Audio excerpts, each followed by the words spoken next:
Joe Giglio for NJ Sports Now on this Monday, March the 9th, as the craziness of NFL free agency continues here. Players can't even sign until tomorrow, but it has been a whirlwind weekend, especially in the city of Philadelphia. Chip Kelly in full power now, and the entire Eagles organization, the entire roster is in upheaval. 2 straight 10-6 seasons for Chip Kelly clearly wasn't enough because the head coach has gone out there and is churning over the roster once again. Last week we saw the trade of LaShawn McCoy, bringing in Kiko Alonso, the release of Todd Hermans, the release of Trent Cole, and the weekend arrived and the rumors started, and now we're starting to get some real reports about what the Eagles have been trying to do and where they're going next. We know Byron Maxwell is on his way to Philadelphia. We know Frank Gore, a veteran running back, one over the age of 30, not one you would imagine most teams will go out there, an ascending team trying to sign. The Eagles seemingly are bringing him aboard. There were rumors the Eagles were the highest bidder, or a higher bidder at least,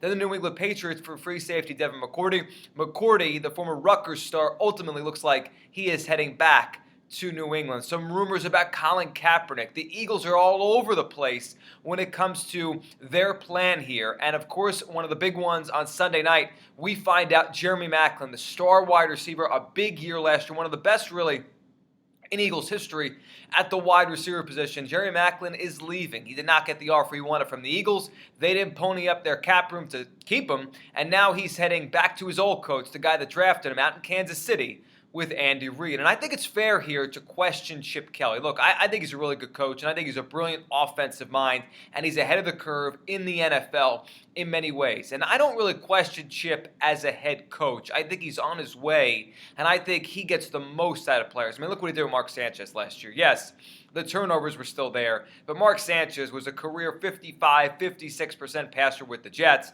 He goes to Philadelphia well over 60%. I think Chip Kelly knows how to get the most out of offensive players. But the one thing none of us know about Chip Kelly is, how does he evaluate talent, NFL talent? Yes, he could recruit at Oregon, clearly.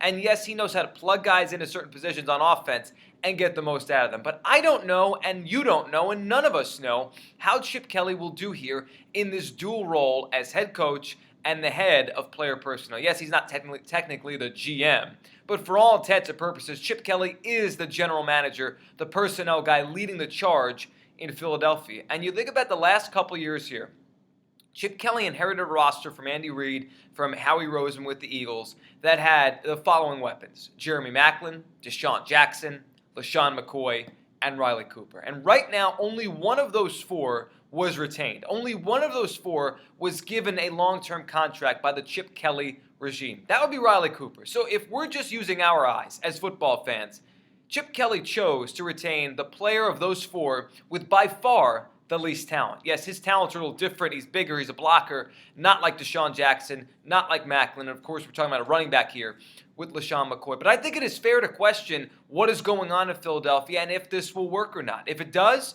Chip Kelly's going to get all the credit. If it doesn't, he's going to get all the blame. But look at this. I mean, it's clear as day here. The Eagles are turning this roster over, churning it over from what it was under Andy Reid. And Chip Kelly looked at 4 weapons, 4 offensive skill position players, and chose the one I think 99% of fans would say has the least big playability, the least discernible talent, and he kept him on a deal that paid him way too much. He looked at LaShawn McCoy and he said, too much money, maybe too many carries, moving him on for a linebacker from Buffalo, but then went out and signed Frank Gore, a running back that has so many carries, so much tread on the tires. Now, I like Gore, and I think he might be an anomaly, the kind of back that can stay productive through his 30s. But on the surface here, that's a questionable move. And really, all of these moves by Chip Kelly are questionable. Byron Maxwell, all the money they gave him, he was a number 2 corner. He's never been a number 1. He's being paid like one of the top 5 corners in the NFL. You could like Chip Kelly, you could say, in Chip Kelly we trust,